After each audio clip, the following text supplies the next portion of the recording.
Over to you, भाई. जी okay, Now thank you very I much need Anand your. भाई। I need your. Okay. Thank you, thanks a lot. दोस्तों मेरा नाम विवेक है और मैं अल्कोहलिक हूँ। आप सभी का हाँ, बहुत बहुत विवेक आभारी हूँ। भाई. हाय, हाय विवेक कि आप भाई, लोगों ने, नमस्कार भैया। नमस्ते दोस्तों। तो मैं आप सभी का बहुत बहुत आभारी हूँ कि आपने मुझे ये मौका दिया, क्योंकि आज आपने मुझे शेयरिंग करने का ये मौका दिया है। तो मैं आज यहाँ पर ये मानकर आया हूँ कि ये 10वें कदम के ऊपर बात करने से किसी और का भला होगा या नहीं होगा, मैं किसी का भला करने वाला कौन होता हूँ, लेकिन कम से कम मेरी इस पर प्रैक्टिस बढ़ती है। यही मैंने मेरे स्पॉन्सर से सीखा है। तो मैं आप सबका आभारी हूँ, ईश्वर का आभारी हूँ। मेरी पत्नी का अनकंडीशनल सपोर्ट है मेरे साथ में, कि आज के दिन शराब का कोई ख्याल नहीं आया, और ख्याल नहीं आया इसीलिए दूर हूँ। इसलिए जिंदगी ना बड़ी आसान लगती है। मुझे याद है जब मेरे 12 स्टेप्स स्पॉन्सर के साथ में पहली बार पूरे हुए थे, तो उन्होंने आखिरी में कहा था कि ये सिर्फ एक इंट्रोडक्शन था। मेरे साथ में काम करने से तुमको सिर्फ ये पता चला कि ये 12 कदम दरअसल है क्या।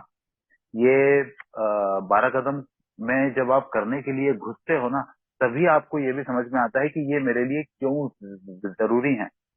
उसके पहले तो शायद मेरे जैसा शराबी किसी की सुनी सुनाई बात सुनकर आ जाता है कि हाँ ये कर लो, इससे अच्छा होता है, ये करना चाहिए। तो मैं निश्चित रूप से मैं लोगों के व्यक्तित्व से आकर्षित होकर आता हूँ। प्रोग्राम में कहा जाता है कि आप पर्सनालिटी पे मत जाइए, प्रिंसिपल्स पे जाइए।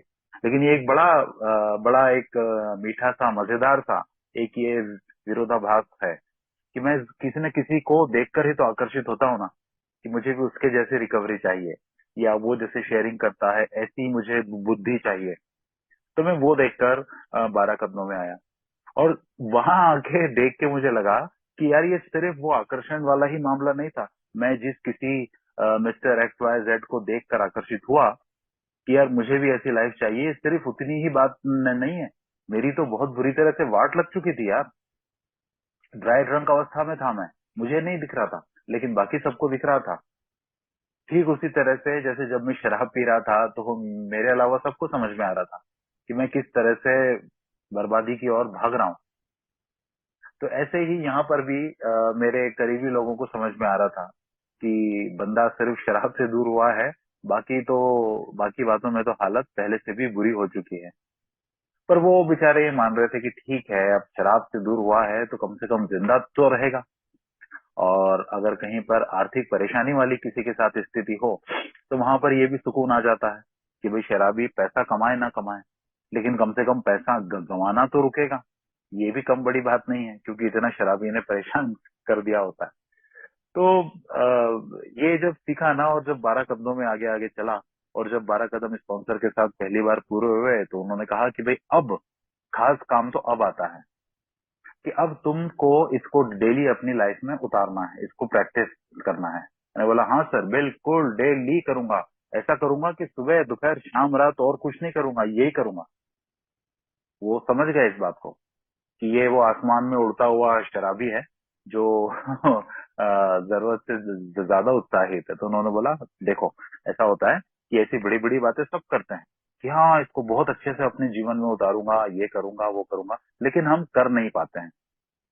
ऐसा नहीं है कि हर शराबी बेईमान है, लेकिन फिर भी ये देखा जाता है कि कहीं न कहीं ये 12 कदम प्राथमिकता में पीछे की ओर चले जाते हैं जैसे जैसे हम आगे बढ़ते हैं। तो तुम्हारे साथ भी ऐसा हो सकता है। तो मैंने बोला फिर?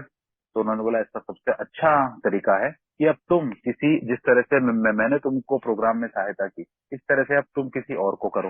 मतलब अब तुम किसी के स्पॉन्सर बनो। मैंने बोला अरे बाप रे, क्या बात कर रहे हो आप, ये तो ना हो पाएगा।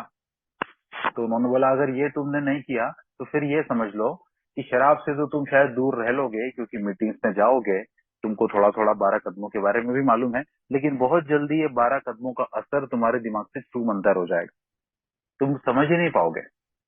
और जब फिर तुम कभी किसी से कदमों के बारे में चर्चा करोगे या कोई शेयरिंग सुनोगे, तो तुमको ये लगेगा कि यार ऐसा सब तो मैं कर ही नहीं रहा हूँ।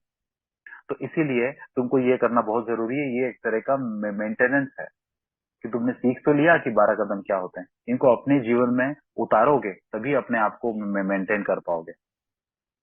तो ऐसे ही जब 10वें कदम पर मैं स्पॉन्सर के साथ आया था, तो तब ये पता पड़ा कि यार इसको मेंटेनेंस स्टेप स्टेप रख रखाव वाला जो है ना स्टेप, वो क्यों कहा गया। क्योंकि अगर 10वें कदम में देखा जाए ना, अगर मैं इसको खुले दिमाग से देखूं या जैसे भी देखूं, तो कोई नई बात नजर नहीं आएगी मुझे। ओके, वही की वही बात पहले वाली नजर आएगी, जो चौथे कदम में भी मुझसे कही गई थी कि भाई अपनी गलतियों का लेखा जोखा बनाओ, अपने अंतर्मन की खोज करो, है ना। और फिर जिन लोगों से आपने के प्रति कुछ गलत किया है उन लोगों से माफी मांगो, या फिर आपको लग रहा है आपके अंदर कोई गलती है तो उसके सुधार के लिए कदम बढ़ाओ। तो यही तो यार एग्जैक्टली 10वां स्टेप भी बोल रखा है कि अपने अंतर्मन की खोज हमने जारी रखी, और जहां हम गलत थे उसे हमने तुरंत स्वीकार किया। तो बस फर्क यह है कि वो पहले ये हो रहा था कि मैं चौथे कदम में उसको लिख रहा था, गलतियों को, कमियों को। 5वें कदम में मैं स्पॉन्सर को सुना रहा था।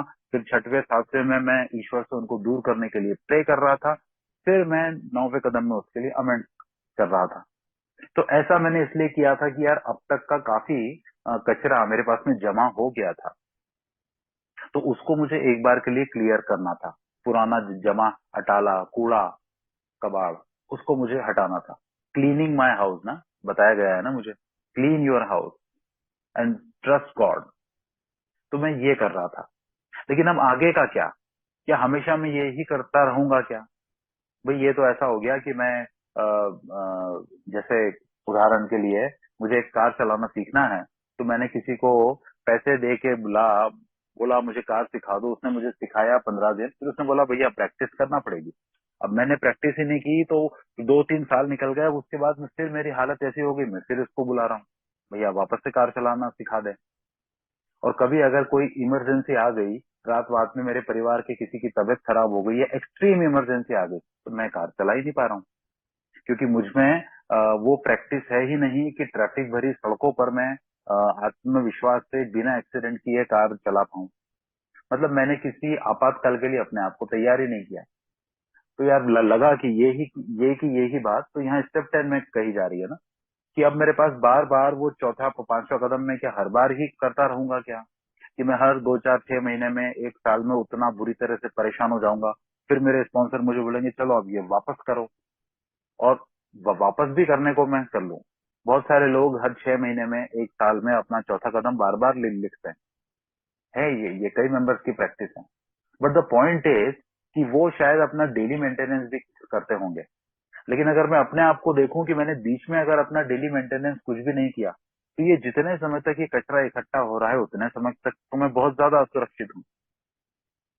तो बात समझ में यह है कि भाई मेंटेनेंस स्टेप का मतलब यह है कि आपने 1 से 9 तक जो भी कुछ मैंने समझा था, अपने आप को मैंने समझा और मैंने सीखा कि हाँ इसको कैसे करना चाहिए, और 1 से 9 तक के जो स्टेप्स हैं उनको, उनका मेरे जीवन में क्या महत्व है, मेरे जीवन में इससे क्या अच्छा हो जाएगा, और कैसे मेरा जीवन उस तरह से चल पाएगा जैसे मैं सोच रहा था।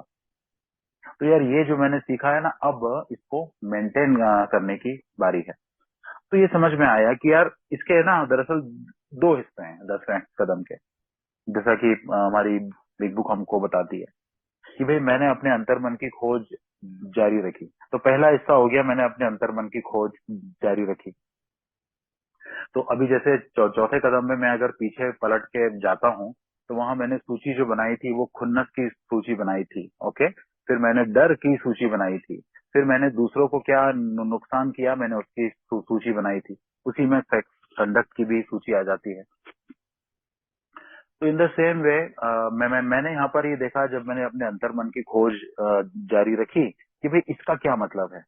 तो यार इसका ये मतलब है कि मेरा किसी के प्रति दिन भर में, अगर मैं आज सवेरे से उठा हूँ, अभी 2-2:30 बजे हैं, सवेरे में जब से उठा हूँ, जितने लोगों से मेरी फेस टू फेस बात हुई, या फिर मेरी फोन पे बात हुई, या फिर मेरे घर के लोग हैं, है ना, या फिर मेरे नौकर हैं, मुझसे ऊपर वाले लोग हैं, मुझसे नीचे वाले लोग हैं, मैं जिनको ऐसा समझता हूँ, उनके साथ में मेरा बर्ताव किस तरह का था, उनके लिए मेरे मन में किस तरह के विचार आए, क्या मुझे उनकी किसी बात पर गुस्सा आया, क्या मैंने किसी कारण से जानकर या अनजाने में मैंने उनका तिरस्कार किया क्या।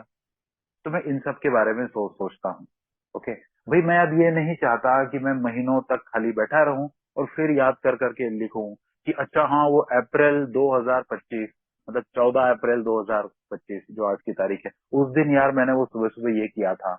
और अब आ गया है दिसंबर 2025, 8 महीने निकल चुके हैं। चलो यार अब ये सब लिखना पड़ेगा, फिर वापस से स्पॉन्सर को एक आध महीने बाद में सुनाऊंगा। मैं ये नहीं करना चाहता। मैं चाहता हूँ कि रोज के रोज मैं हैप्पी, जॉयस और फ्री रह सकूं।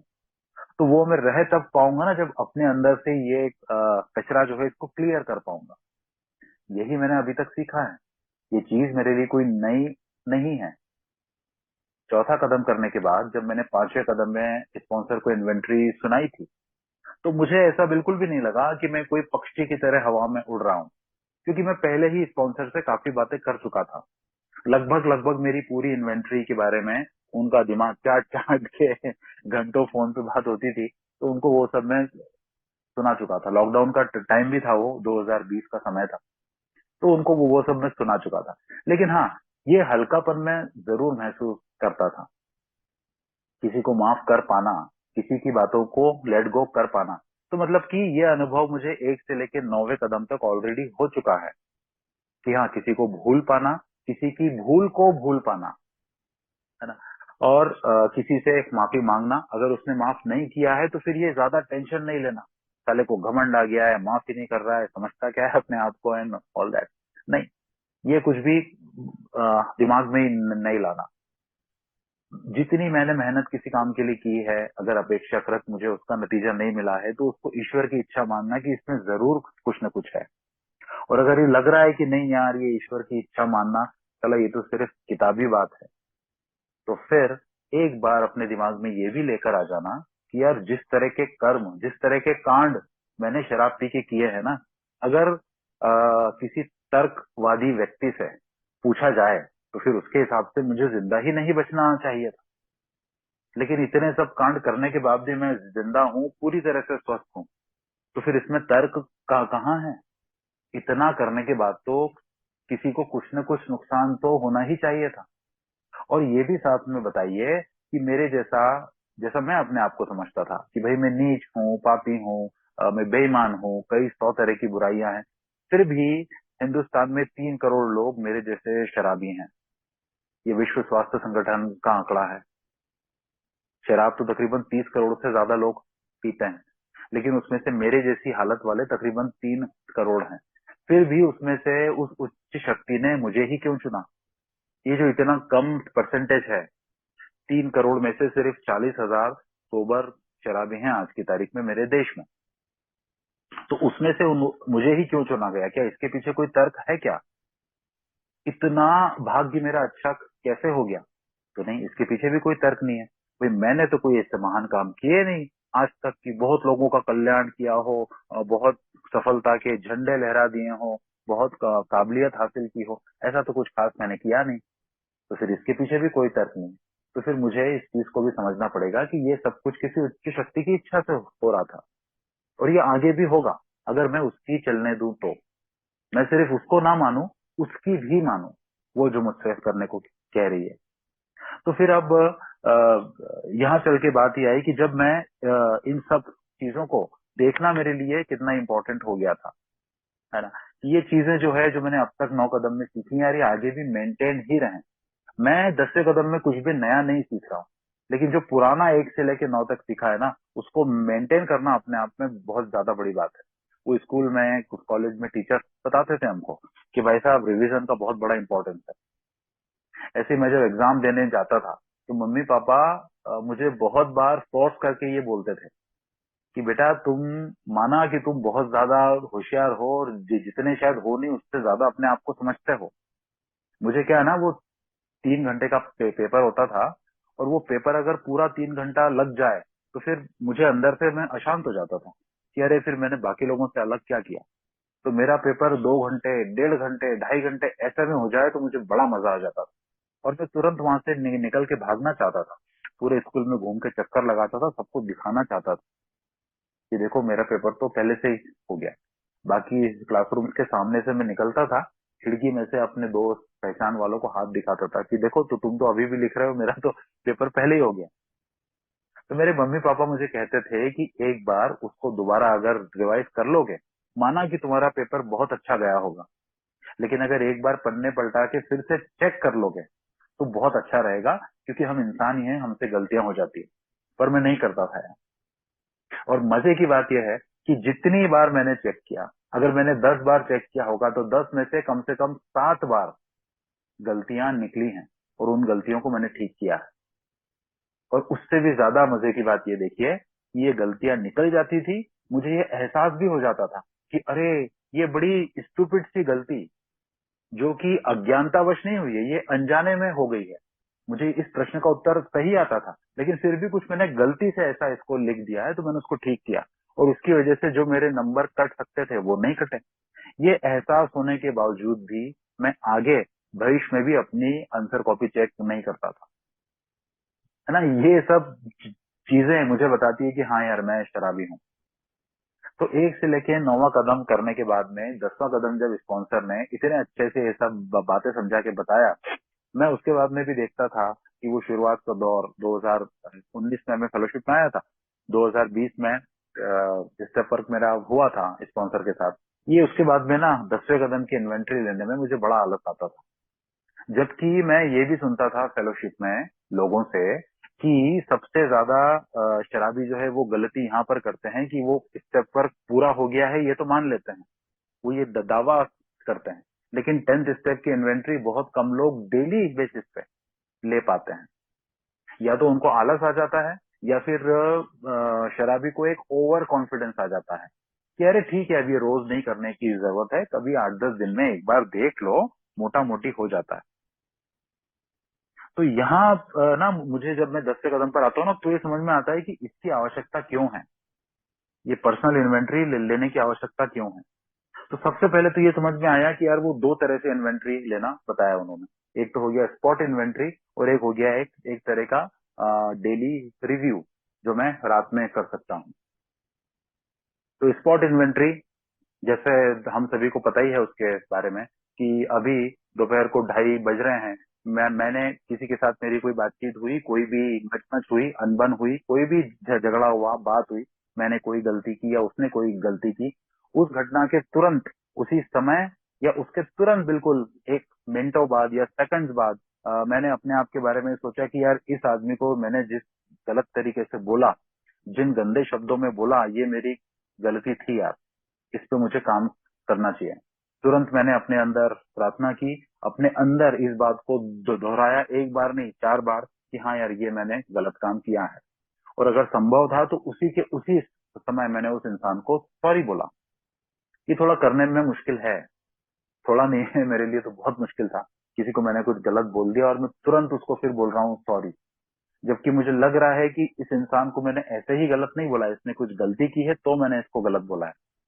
जैसे मेरे घर पे नल ठीक करने वाला प्लम्बर आया, वो ठीक से काम नहीं कर रहा था, उसको मैंने गाली दे दी। अब गाली के तुरंत बाद में बोल रहा हूँ भैया सॉरी यार, ऐसा नहीं हो पाता मुझसे, आदत डालनी पड़ती है, अब मेरी आदत हो चुकी है। अब ये पहले से तो काफी अच्छे से हो जाता है। तो ये तो हो गई स्पॉट इन्वेंट्री कि मैंने चेक कर लिया। कई जगह पर मैं सॉरी नहीं बोल सकता हूँ, तो मैं वहां पर ही देख लेता हूँ कि अब मुझे ऐसा नहीं करना है। मैं ट्रैफिक सिग्नल पे खड़ा था और मैं बहुत ही ज्यादा बेचैन हो रहा था, तो वो सिग्नल के जो हैं वो 200 सेकंड का सिग्नल था, आखिरी आखिरी के 10 सेकंड बचे थे, तब मैं भुर्र करके गाड़ी निकाल के आगे चला गया। उधर से एक गाड़ी आ रही थी, टकराते टकराते बचा हूं मैं। तो अब इसके लिए मैं सॉरी किसको बोलूंगा? बीच चौराहे पे खड़े होकर लोगों को सॉरी तो नहीं बोलूंगा, या फिर ट्रैफिक पुलिस वालों को तो ईमेल नहीं करूंगा। तो ये मैं मन में अपने सोच सकता हूँ कि हाँ यार ये मैंने गलत किया, इस पे मुझे काम करना है। इसका एग्जैक्ट ये जो गलती हुई है मुझसे, इसका एग्जैक्ट नेचर क्या है? तो इसका एग्जैक्ट नेचर मतलब मेरी गलती का मूल कारण वो है मेरी व्यग्रता, बेचैनी, है ना। मुझे ऐसा लगता है ये जो बीच का जो रास्ता है मेरे घर से ऑफिस से, इसको फटाफट खत्म कर दूं। मैं अभी के अभी इस पल में जी नहीं पाता हूँ, फटाफट इसको खत्म करूं, एक काम निपटाऊं, ऐसी इस तरह की सोच है मेरी। तो ये मेरी गलती का मूल कारण है ना। तो यहाँ पर मैं ये कर सकता हूँ। तो ये तो हो गई स्पॉट इन्वेंट्री। अब कुछ चीजें ऐसी हैं जिनके ऊपर अभी के अभी काम किया ही नहीं जा सकता है। जैसे कि मेरे घर में बिजली का बिल आता है, और अधिकतर ऐसा हो जाता है कि मैं बिजली का बिल आया, सपोज मान लीजिए 100 रुपए आया, मेरे पास अभी वो 100 रुपए भी हैं बिल भरने के लिए, लेकिन लेट लतीफी की आदत है मेरी। तो मैं हर बार वो लास्ट डेट का इंतजार करता हूँ, फिर भागते दौड़ते बिल भरता हूँ। तो आजकल तो ऑनलाइन हो जाता है, पर फिर वो लास्ट डेट पे भी मेरी पत्नी याद दिलाती है कि हाँ वो ऐसा यार बहुत दिन से बिल की बात नहीं हुई। बोलते अरे हाँ हाँ हाँ वो आया था, है ना। फिर तो कभी एक बार ऐसा हुआ कि लास्ट डेट भी निकल गई और पता चला बिजली विभाग वाले आ गए मेरे घर पे बिजली काटने के लिए। अब मैंने जैसे तैसे उनको सेटल किया, रिक्वेस्ट किया, कैसे भी करके उनको मनाया। अब यहाँ पर जो है ना, यहाँ पर कोई स्पॉट इन्वेंट्री वाली बात नहीं आएगी कि मैं तुरंत अपनी गलती को ठीक कर लूं या किसी को सॉरी बोलने से ये ठीक हो जाएगी, नहीं। तो इस चीज को स्पॉट इन्वेंट्री के बजाय मैं रात में अपने उसमें लिखूंगा कि यार ये एक कमी मेरे अंदर है, ये इस एक कमी पर मुझे काम करना पड़ेगा, है ना। क्योंकि ये चीज ऐसी है कि इसके ऊपर मेरे को निरंतर काम करना पड़ेगा। ये अभी के अभी ठीक कर देने वाली या कर सकने वाली या हो सकने वाली चीज नहीं है ना। ऐसे ही कई चीजें ऐसी हैं कि अ, दिन में अभी जैसे मैंने कहा कि मान लीजिए मैंने अपने किसी साथी पे बुरी तरह से गुस्सा किया, या मैं अगर बात करूं, मैंने मेरी पत्नी को ही गंदी तरह से बोला, उसने मुझे कुछ बोला किसी काम के लिए और मैंने गंदी तरह से बोला, अरे क्या है पूरे टाइम यार तुम कुछ न कुछ बोलती रहती हो, मुझे डिस्टर्ब करती हो, मत क्या करो, अभी जाओ यहाँ से, डिस्टर्ब मत करो। अब एक तो हो गई मेरी स्पॉट इन्वेंट्री की, मैंने तुरंत ये किया यार मैं कैसे बात कर रहा हूँ, क्या उसको मुझे डिस्टर्ब करने का शौक है क्या, क्या वो पागल है क्या जो वो ऐसा करेगी, नहीं यार कुछ काम ही होगा, तभी उन्होंने ऐसा किया है, तो मैंने उनको तुरंत सॉरी बोला। ये तो एक चीज हो गई। रात में ये मेरी रात की इन्वेंट्री में भी आएगी ये चीज कि यार मैं अगर मैं अपने किसी काम में बिजी हूँ और अगर कोई भी मुझे बीच में कुछ बोलता है तो मैं बुरी तरह से फट पड़ता हूँ। मेरे अंदर टॉलरेंस, सहिष्णुता वो बिल्कुल भी नहीं। मैं इतना अपने काम में खो जाता हूँ कि मैं एकदम सेल्फ सेंटर्ड बन जाता हूँ। जबकि बिग बुक में तो लिखा हुआ है कि self centredness is the root cause of our problem. ये आत्म केंद्रितता हमारी समस्याओं की प्रमुख जड़ है। तो यार मैं तो इसी के ऊपर काम नहीं कर पा रहा हूँ। जबकि मैं तो सोच रहा था कि वो चौथे कदम में, पांचवें में, और वो छठा और सातवां और खासतौर से नौवां कदम जब मैंने क्षमा याचना की थी, मेरा ये डिफेक्ट दूर हो गया होगा। ये तो सलाह भी मेरे को दिख रहा है। तो नहीं, तो मुझे अफसोस करने की आवश्यकता नहीं है कि अरे ये रह कैसे गया, क्योंकि परफेक्ट तो होना नहीं है मुझे। बस मुझे ये देखना है कि हाँ यार देखो बिल्कुल सही कहा है, मेंटेनेंस की आवश्यकता बहुत है। अच्छे से ही किया था मैंने, 9 कदम तक ईमानदारी से ही किया था, देखो उसके बाद में भी ये तो आत्म केंद्रितता ये उभर कर आ रही है। तो ये जो मेरा डेली रिव्यू है ना, मतलब दैनिक अवलोकन, ये रात को उस चीज में आ जाएगा, है ना। तो बात समझ में ही आती है कि चौथा कदम जब मैंने किया था ना, चौथे कदम में मुझसे कहा गया था कि भाई मेन मेन मुख्य चीजें मेरे अंदर क्या हैं जो बहुत सारी चीजों को, बहुत सारी दूसरे चरित्र दोष उनके कारण पनपते हैं, वो कुछ खास चीजें क्या है। तो यार वहां पे समझ में आया, जैसे कि बिग बुक में लिखा हुआ है, अब जब हम 10वें कदम के बारे में पढ़ते हैं ना उसमें, तो वो उसमें आता है कि भाई हम सेल्फिशनेस, मतलब हम स्वार्थीपन, बेईमानी, खुन्नस और डर, हम इन पर हम लगातार नजर बना के रखना चाहते हैं।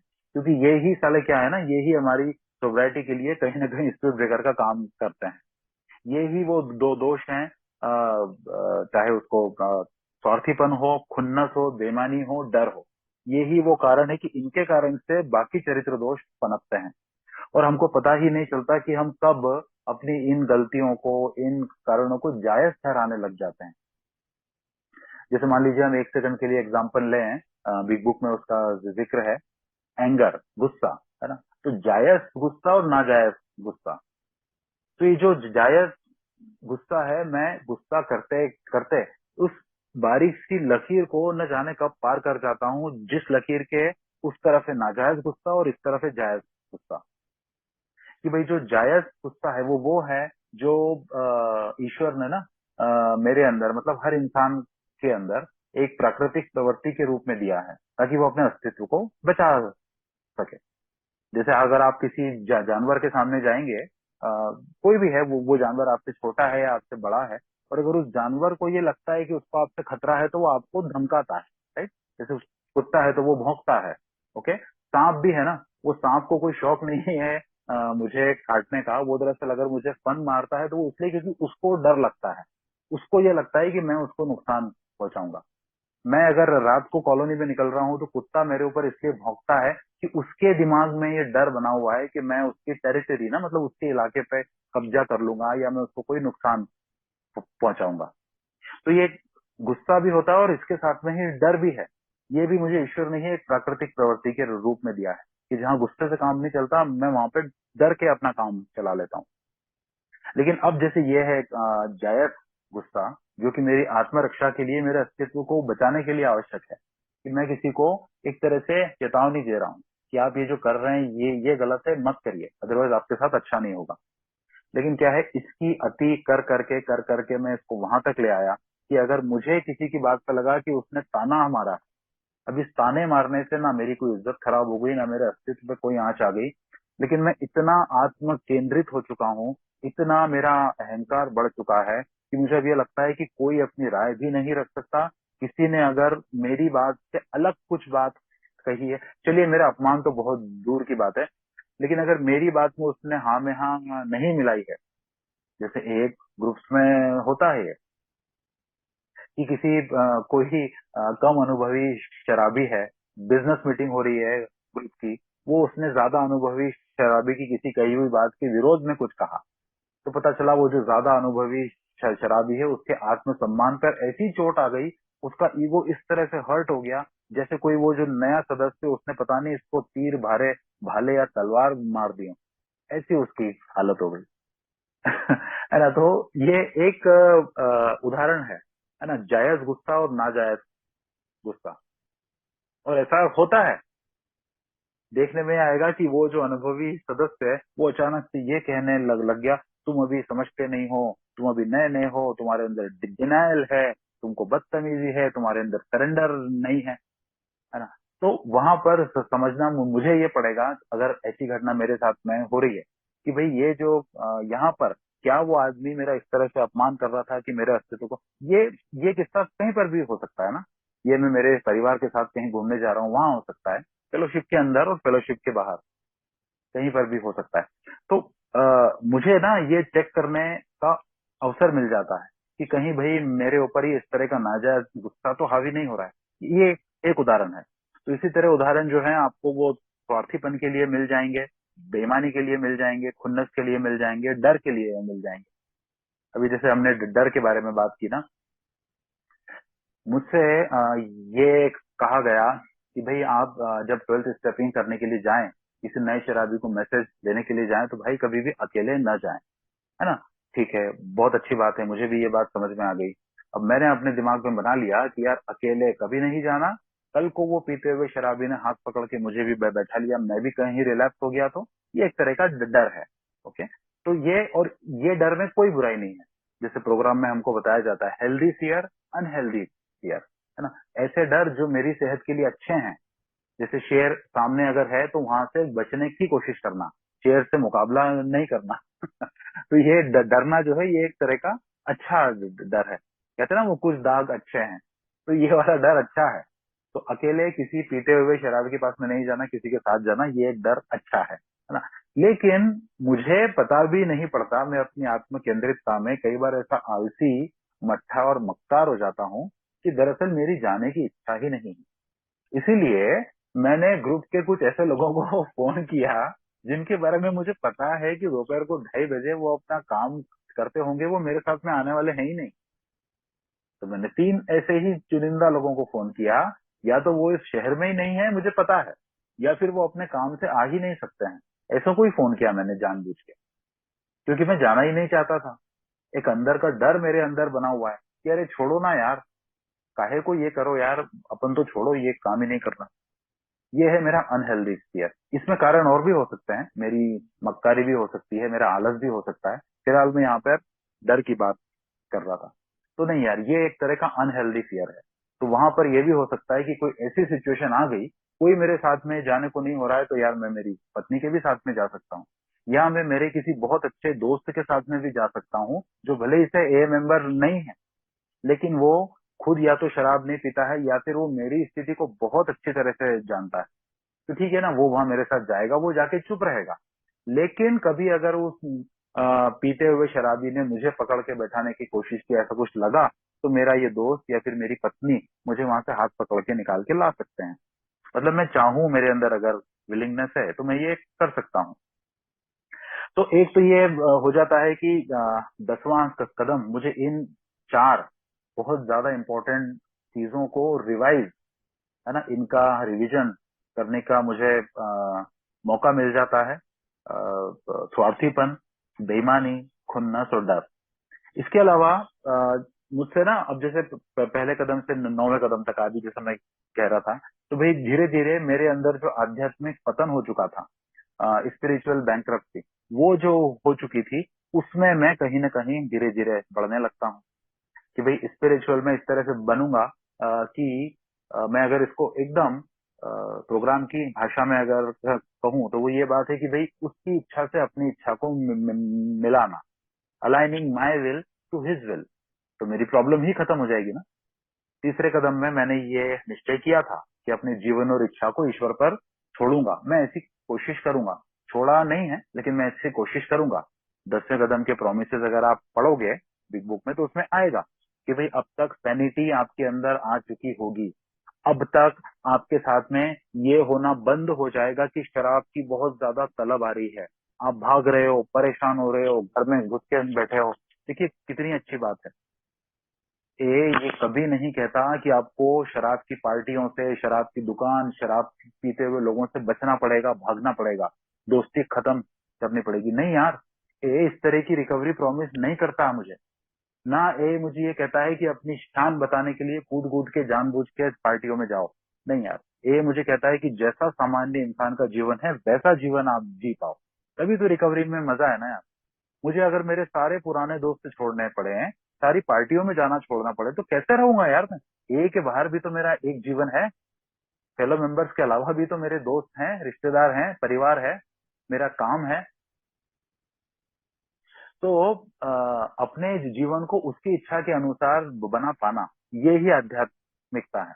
तो मतलब ये हो गया कि वो जो 3 प्राकृतिक प्रवृत्तियां हैं मेरी, सुरक्षा की, सामाजिकता की और सेक्स की, तो जिनके लिए मुझे चौथे कदम में बताया था कि भाई दरअसल आपकी ऐसी हालत इसलिए हो गई है कि आपने इनकी इतनी अति की है कि आप भूल ही चुके हो कि ये 3 प्राकृतिक प्रवृत्तियां आपके बेसिक, एक मूलभूत जीवन को चलाने के लिए थी, पर आप तो इन्हीं को सेटिस्फाई करने पर आ गए।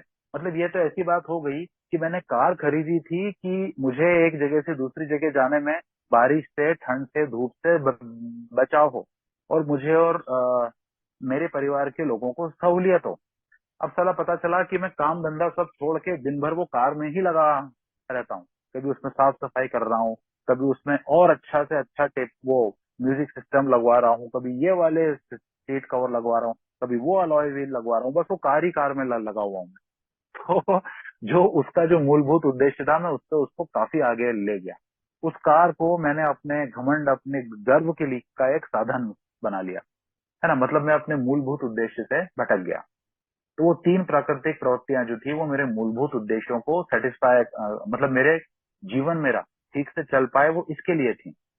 तो इसके बजाय मैं उन्हीं को सेटिस्फाई करने में लग गया। मैं उनके स्तर को और ऊंचा ऊंचा ऊंचा करते जा रहा हूँ, और मैं उन्हीं को सेटिस्फाई करने में उलझ गया।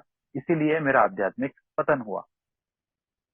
तो ये तो वो वाला हिस्सा हुआ कि भाई ये इन्वेंट्री मैं क्यों लेता हूँ और किस तरह से लेता हूँ। फिर उसके बाद में भैया मुझसे ये कहा गया 10वें कदम में ही, भाई अपने अंतर्मन की खोज जारी रखी और फिर तुरंत स्वीकार किया। तो अब यार, अब ये बात हुई कि भाई इसको तुरंत स्वीकार करने की आवश्यकता क्यों थी। भैया वो चौथे कदम में तो आपने तुरंत स्वीकार करने का नहीं बोला था। चलो, मैं तो जब स्टेप पर शुरू हुआ और मैंने स्पॉन्सर को बोला कि सर मेरे को है ना पत्नी से माफी मांगनी है, कुछ कुछ बातें ऐसी हैं जो मेरी पत्नी को पता होनी चाहिए, लेकिन मैंने उनसे छुपाई हैं, सालों से छुपा रखी हैं। तो मैं सबसे पहले उनको वो बता देता हूँ, फिर अपन अपने स्टेप पर को शुरू करेंगे। मना कर दिया उन्होंने। बोला नहीं, ऐसा नहीं होगा, हर चीज का एक तरीका है। उस तरीके को अगर आप तरीके का अगर उल्लंघन करोगे, तो ये हो जाएगा कि सोब्राइटी आपका उल्लंघन कर देगी। तो मैंने कहा नहीं नहीं सर, ऐसा तो नहीं, ठीक है चलो मानी आपकी बात।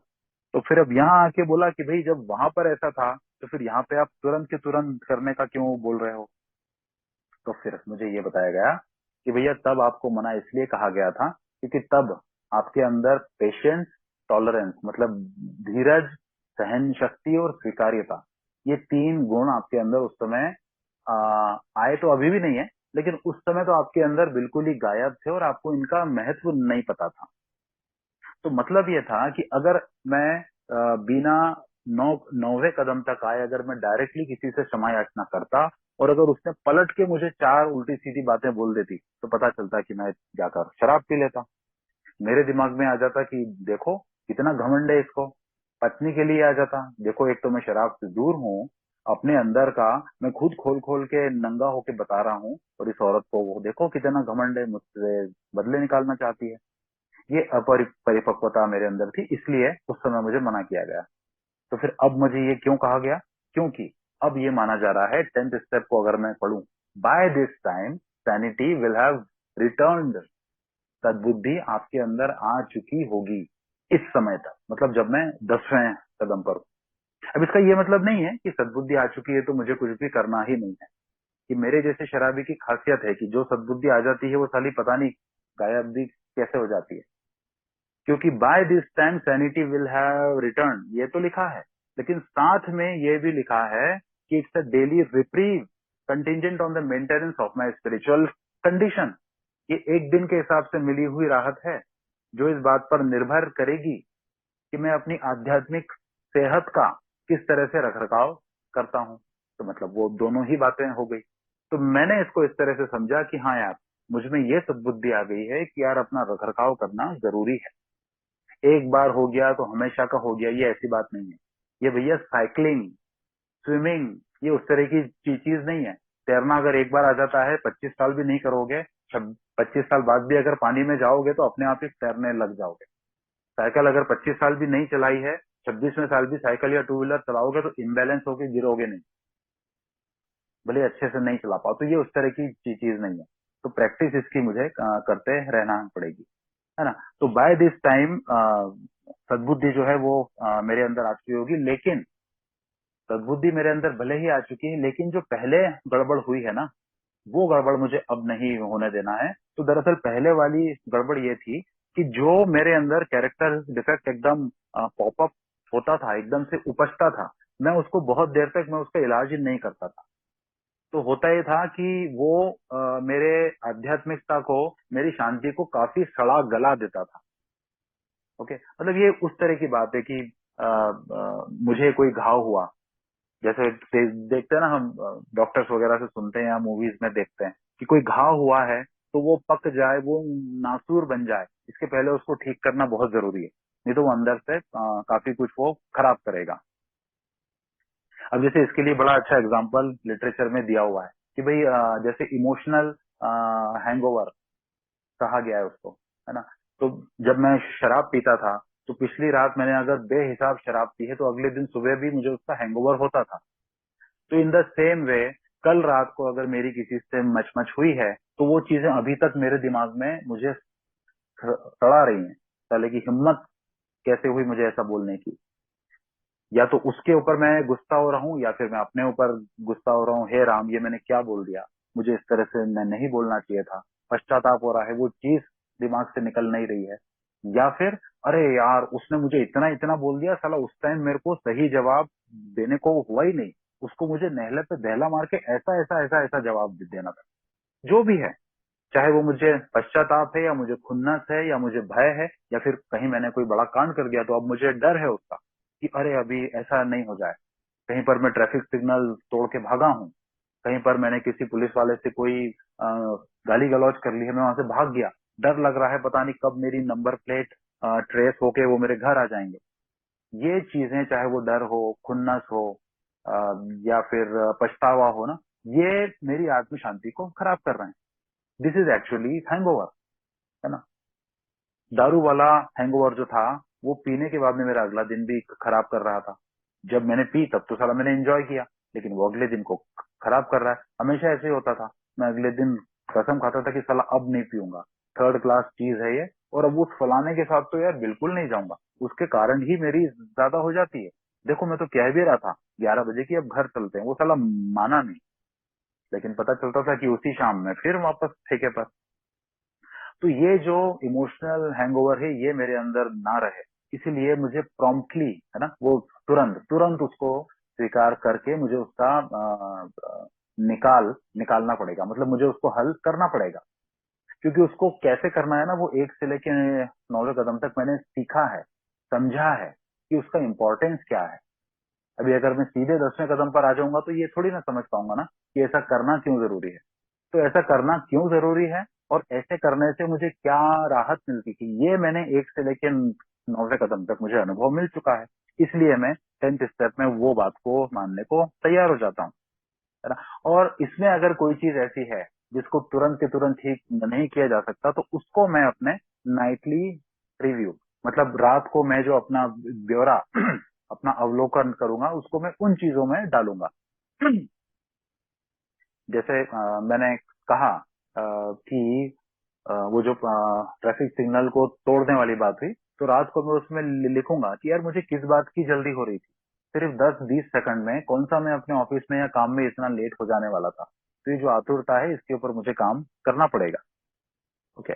तो ये मुझे धीरे धीरे आगे आगे बढ़ के ही ये समझ में आया कि हाँ यार, क्यों मुझसे ये करने को कहा जा रहा है कि एक जो है ना, जिसको हम कहते हैं कि एक संतुलित प्रक्रिया, एक संतुलित आचरण, एक बैलेंस्ड बिहेवियर, ये मेरे अंदर आना बहुत ज्यादा जरूरी है। इन द सेम वे अगर आप इसको दूसरे तरीके से भी देखेंगे, तो मेरे जैसा एक उत्साहित शराबी ना, उसके अंदर ये समस्या भी हो सकती है कि 1 से लेकर 9 कदम तक किए, अब पता चला फेलोशिप में हर किसी को पकड़ पकड़ के बोल रहा है, चल तुझे करना ही पड़ेगा, तुझे 12 कदम करना ही पड़ेंगे, नहीं तो तू भस्म हो जाएगा, तेरी ऐसी की तैसी हो जाएगी। जबकि साफ साफ लिटरेचर हमारा कहता है कि भाई किसी को फोर्स नहीं किया जा सकता। अरे हम तो किसी को मीटिंग में आने को फोर्स नहीं कर सकते यार। कोई शराबी पीता रहा, मर रहा है, वो हमको पता चल रहा है यार इतनी पिएगा तो मर जाएगा, पता नहीं कब बुरी खबर आ जाएगी, हम तो उसको भी फोर्स नहीं कर सकते। हम तो उसको भी 12th स्टेपिंग के लिए यही कहते हैं ना कि भाई देख तेरी जो स्थिति है हमारी भी ऐसी थी, तेरे अंदर जो डिनायल थे वो हमारे अंदर भी थे, तेरे अंदर जो शंकाएं हैं वो हमारे अंदर भी थी। लेकिन अगर तू तो बस सिर्फ ये देख कि अगर तू चाहता है कि अब और नहीं पीना तो भाई आजा, बस यही कह के हम आ जाते हैं। तो इन द सेम वे हमको अगर किसी को ये देख के लगता है कि यार इसके अंदर साले के अंदर इमोशनल हैंगओवर है, दारू ये नहीं पी रहा है, इस साले के अंदर इमोशनल हैंगओवर है, ये साला ड्राई ड्रंक है, तो हमको हमको ना तो ये प्रोग्राम ये अधिकार देता है, ना ही हमको ये करना चाहिए कि हम उसको फोर्स करें। हम उसको सिर्फ ये दिखा सकते हैं कि अगर आपको लगता है कि ये आपकी समस्या है तो आप ये कर सकते हैं। जैसे हमने तब कहा था कि अगर आपको लगता है तो मीटिंग में आ जाइए, हम शराब से दूर में आप भी हो सकते हैं। ऐसा ही मैं अभी भी कह सकता हूँ कि भाई तुझे लगता है कि तू ड्राई ड्रंक है, अगर तेरे परिवार को लगता है कि तेरी हालत में अभी भी कुछ सुधार नहीं है, बस तू सिर्फ शराब से दूर है, तो भाई तू भी वो कर ले जो हमने किया, सिस्टमेटिकली स्पॉन्सर ले और स्टेप पर कर ले, है ना। तो ये जो बैलेंस वाली अप्रोच है ना, ये मुझे लाना बहुत जरूरी है, पॉजिटिव में भी बैलेंस और नेगेटिव में भी, है ना। तो कहीं मुझे कई बार ना, क्योंकि क्या होता है मेरे जैसा शराबी ना सेल्फ राइटियस होता है, मतलब कि अपने आप को कैसे भी सही साबित कर डालना, ये आदत मतलब उसकी बड़ी अच्छी खासियत होती है। और मेरी तो मतलब ये स्पेशलिटी है, मेरी पत्नी कहती है। तो क्या है ना, जब मैं ए में आ गया हूँ, सोबर, शराब से दूर हूँ, मैं मेरी पत्नी को कहता था शुरू शुरू में कि अरे एक टाइम की चाय की भी अपने आप में एक तलब होती है, वो भी एक नशा होता है। कोई लोग शराबी को इतना, उसकी इतनी आलोचना करते हैं, लोग एक टाइम की चाय तो छोड़ के बताएं, मेरे जैसे शराबी ने शराब छोड़ी है। तो तो अगर मैंने शराब छोड़ी है, मतलब अब तो मैं इतना हर बात में ठीक हो गया हूँ कि आप मेरे सामने कुछ बोलने के लायक ही नहीं हो। तो ये भी एक तरीके का असंतुलित व्यवहार है। दूसरा, मैंने तो स्पॉन्सर लेके कदम किए हैं, साला फिर भी उसके बाद में मेरे अंदर खुन्नस क्यों आ जाती है, या फिर अभी भी ऐसा क्यों है कि मुझे अंदर से वो शांति नहीं आ रही है ना, या मुझे कभी भी गुस्सा आ ही क्यों जाता है, मेरे मुंह से गाली कैसे निकल जाती है, बेईमानी करने का थॉट मुझे आ ही क्यों जाता है। ये भी एक तरह की अतिवादिता है। कि अपने आप से आवश्यकता से अधिक उम्मीद कर लेना, जबकि वो लिटरेचर में साफ साफ मुझे बोल रहे हैं कि भैया आप संत नहीं हो और बनना भी नहीं है आपको। आप आध्यात्मिक पतन आपका हो चुका था, स्पिरिचुअली बैंकरप्ट आप हो गए थे, आपको उस स्थिति से बेहतर स्थिति में आना है, one day at a time. जैसे आप दारू से बाहर आए कि अब आपको शराब का ख्याल बिल्कुल दूर दूर तक नहीं है, आप किसी पार्टी में भी आराम से जा सकते हो, आपको कोई अफसोस नहीं होता। ख्याल तो आना दूर की बात है, आपको अफसोस भी नहीं होता, उल्टे आभार निकलता है कि हे ईश्वर मैं इस गुलामी से मुक्त हो गया। तो बस आपको सिर्फ वो करना है। तो ये अतिवादिता ना कहीं भी किसी भी तरह, पॉजिटिव में भी और नेगेटिव में भी, ये अतिवादिता मेरे अंदर आ सकती है। तो ये 10th स्टेप ना मेरे अंदर वो बैलेंस लाने की एक बहुत अच्छी वो है, कोशिश है। एट द सेम टाइम ना मैं जैसे अगर इसको इस तरह से अनुभव किया जाए कि मेरे जैसे अल्कोहलिक जब स्टेप वर्क उसने कर लिया, तो उसको ये लगने लग जाता है कि हाँ यार, ये करीब करीब मैंने पूरा काम अपने लिए कर लिया है। वो नीले रंग की किताब में क्या लिखा है, जब मैं नया नया आया था तो उसके प्रथम संस्करण के प्रस्तावना में लिखा हुआ है कि we the hundreds of men and women who have recovered from a seemingly hopeless state of mind and body, कि हम वो शुरू के कुछ लोग जो बहुत बुरी हालत से ऐसे आए, तो आओ जी आओ आप भी ये करो। कर लिया मैंने वो। मीटिंग्स में रोज जा रहा हूँ, फिजिकल भी जा रहा हूँ, ऑनलाइन भी जा रहा हूँ, और जो भी है मैं कर रहा हूँ। मैं लोगों की हेल्प भी करता हूँ, अपने ग्रुप में मैं सर्विसेज भी करता हूँ। घमंड तो बहुत मेरे अंदर जरा भी नहीं है। आप चाहे मुझे मीटिंग रूम में झाड़ू पोछा लगाने का बोल दो या कोई सर्विस पोस्ट लेने का बोल दो, मैं दोनों में बिल्कुल ओके हूँ, है ना। आप चाहे मुझे पीआई एक्टिविटी में डाल दो, चाहे नई शराबी को मैसेज देने के लिए बोलो, मैं उसमें भी ओके। मतलब घमंड तो मेरे है ही नहीं। तो ऐसे में ना मेरे को बहुत आराम से यार ये दिमाग में आ सकता है कि कर लिया यार मैंने अच्छे से, कोई कोई दिक्कत नहीं है, सब अच्छा है। मैं भूल जाता हूँ अपने आप को रिव्यू करना कि मैं मीटिंग्स में किस तरह से बर्ताव करता हूँ। क्या ऐसा तो नहीं है कि मैं बहुत ज्यादा मीटिंग्स में बोलने लग जाता हूँ? ऐसा तो नहीं है कि कहीं पर किसी नए सदस्य को मीटिंग के बाद में अकेले में, या तो पार्किंग में, या फिर ऑनलाइन मीटिंग है तो बाद में उसने मेरे को फोन किया, मैं उसको इतनी लंबी गाथा सुना देता हूँ, इतना ज्ञान फैल देता हूँ कि वो बेचारा भागने की सोचने लगता है। मुझे लग रहा है मैं तो भला ही कर रहा हूँ उसका, जबकि उसका भला हो नहीं रहा है। ये मेरे को यार समझ में तब आएगा जब मैं अपना 10th स्टेप इन्वेंट्री रोज करूंगा, और दोनों तरीकों से करूंगा। स्पॉट इन्वेंट्री भी करूंगा और उसके बाद में नाइटली रिव्यू, रात को होने वाला, वो भी करूंगा। तब ही ये मुझे ठीक तरीके से समझ में आएगा, क्योंकि बहुत जल्दी ना मुझे भ्रम हो जाता है कि मैं सब ठीक कर रहा हूँ। जो चीजें गलत है मैं उनकी तो बात ही नहीं कर रहा अभी, कि मैंने दिन में किसको गुस्सा किया, किसको उल्टा सीधा बोला, कभी कोई चोरी का मेरे मन में आया क्या, या फिर शराब का मेरे ऐसे मन में आया क्या। पीने की इच्छा नहीं आई, लेकिन किसी को पीता देख के ऐसा अफसोस आया क्या। ये तो बड़ी बड़ी बातें हैं जो किसी को भी समझ में आ जाएंगी। मैं अभी ये मान के चल रहा हूँ कि हाँ, इतनी ईमानदारी तो मेरे अंदर 1 से लेकर 9वें कदम तक आ ही गई होगी कि ये जो बड़ी बड़ी बातें हैं इनको मैं नजरअंदाज नहीं करूंगा, क्योंकि इनको भी अगर मैंने नजरअंदाज किया तब तो मेरा रिलैप्स पास में है बॉस, बिल्कुल। चाहे मैंने 12 कदम किए हैं, तब तो मेरा रिलैप्स पास में है। लेकिन ये जो बातें हैं ना, जिनको सटल अंग्रेजी में कहा जाता है, जैसे कहा गया है ना शराब के लिए कि एक सूक्ष्म दुश्मन है वो, सटल फो। तो ये वो वाली बातें हैं जो मुझे समझ में नहीं आती है। अरे अब तो मैं पत्नी का बहुत ख्याल रख रहा हूँ यार, आगे रह के मैं उसको हफ्ते में 3 बार ही पूछता हूँ, चलो घूमने चलते हैं, चलो मैं शॉपिंग करा के लाता हूँ, चलो तुम्हारे मायके से संबंधित रिश्तेदारों के यहाँ जाते हैं। पर मैं ये रिव्यू ही करना भूल जाता हूँ कि जब उसको मैं कहता हूँ चलो, ये मैं तब कहता हूँ जब मेरी इच्छा होती है। जब उसकी इच्छा होती है तो मैं बड़े आराम से कंधे उचका के सॉरी बोल देता हूँ, सॉरी टाइम नहीं है।